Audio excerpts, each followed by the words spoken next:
Hello and welcome to this edition of Standard Deviation, my column and video series.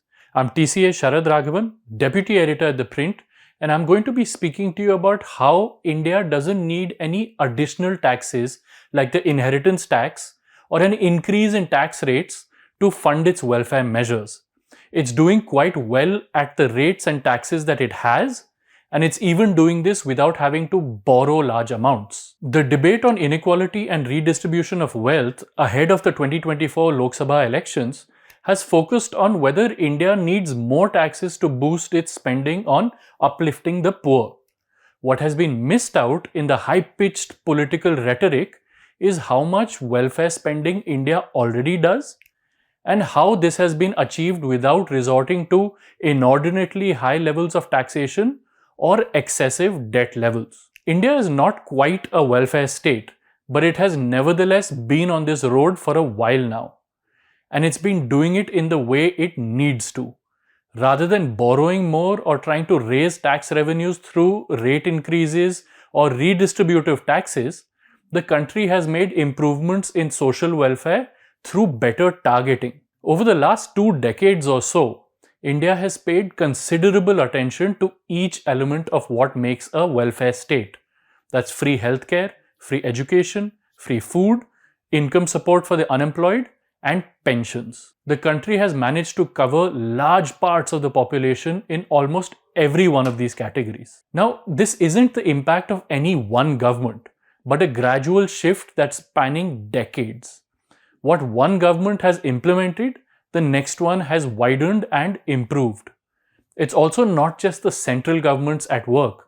State governments are also doing their part by distributing numerous freebies. The fact that such freebies are politically motivated holds only limited value in this particular discussion.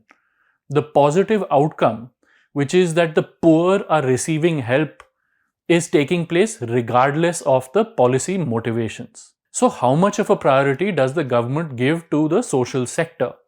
And by government, again, I'm talking about the center and the states. And does it need higher tax rates or more taxes to achieve greater outcomes?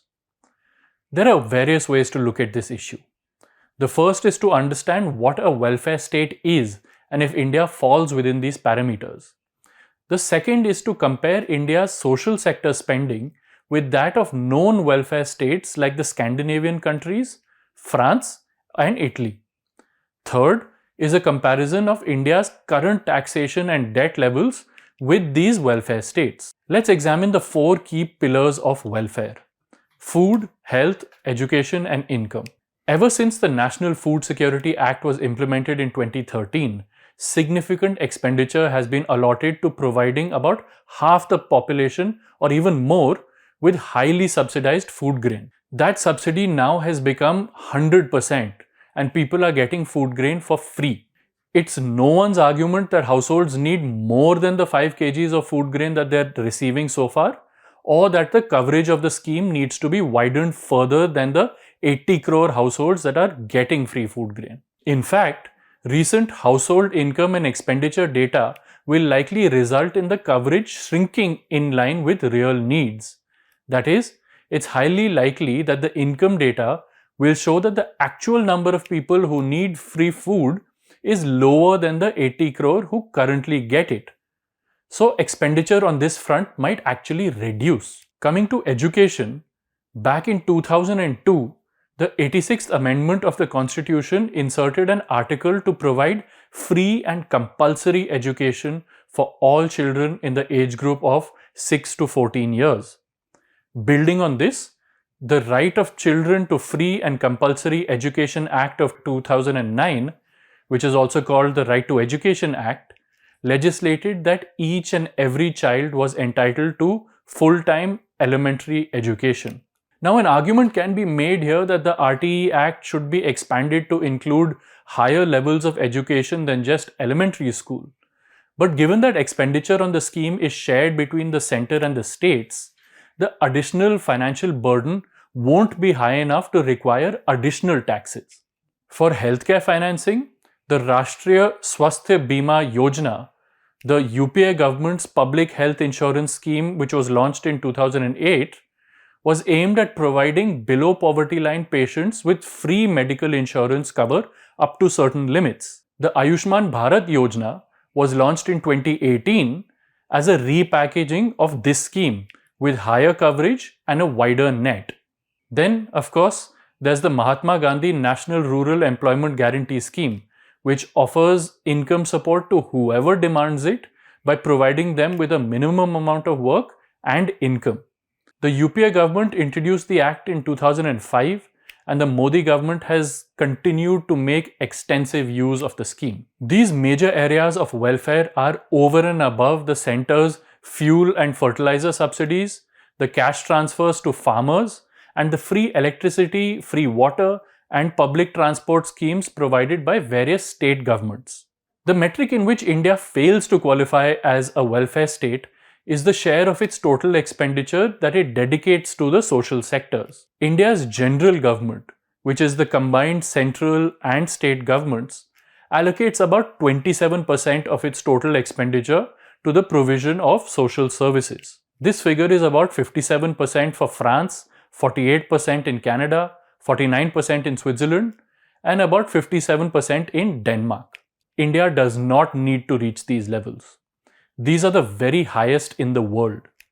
Improved targeting of beneficiaries will not only weed out those who don't need government's help, but also include those deserving beneficiaries who have so far been left out.